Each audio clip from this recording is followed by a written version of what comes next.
అయిపోయిందా? మళ్ళీ వస్తున్నారు ఏంది? అయిపోయిందా చాడీలు చెప్పడం? మీరు చాడీలు చెప్పడం అయిపోయిందా? మళ్ళీ వచ్చారుగా, ఏం చేస్తున్నారు అందరు వచ్చి? అయ్యో అన్ని పడేశారా? అయ్యో నేను కొడతాను, ఇంకా మీ అందరినీ కొడతా నేను వచ్చానంటే.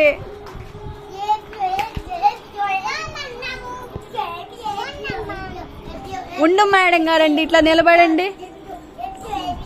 ఏది నమస్తే, థ్యాంక్ యూ బుల్లడా. ఏముంది దీంట్లో? ఏం పెట్టలేదు కదా, అదొకటి వేసి ఉట్టి ప్లేట్ అట్లా ఇస్తే నేనేం తినేది?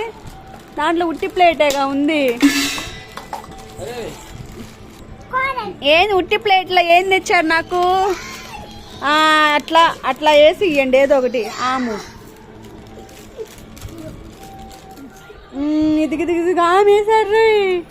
ఏదో ఆమె పెట్టారు, తినే పెట్టారు, ప్యాకెట్లో పెట్టారు, ప్యాకెట్లో పెట్టారు. ఏందో ఏం పెట్టుకొని తింటున్నారు? అది ఏం ప్యాకెట్? పన్నీర్ టిక్కానా? అట్లా అన్నీ తినకూడదమ్మా పద్దాకలు. థ్యాంక్ యూ బుల్లిగాళ్ళ. ఫస్ట్ మీరు కిచెన్ నీట్గా సర్దడం నేర్చుకోండి. తర్వాత చూడు అసలు ఎట్లా పడితే అట్లా పడేసి వండితే మేము ఎట్లా తింటామేంది ఆ కిచెన్లో. సరే బాయ్ చెప్పండి. Bye Akshita, bye. బాగా చేశారమ్మా మీ పన్నీర్ టిక్కా. బెండకాయ కూర అన్నారు, పన్నీర్ టిక్కా ఇచ్చారు మాకు. సూపర్.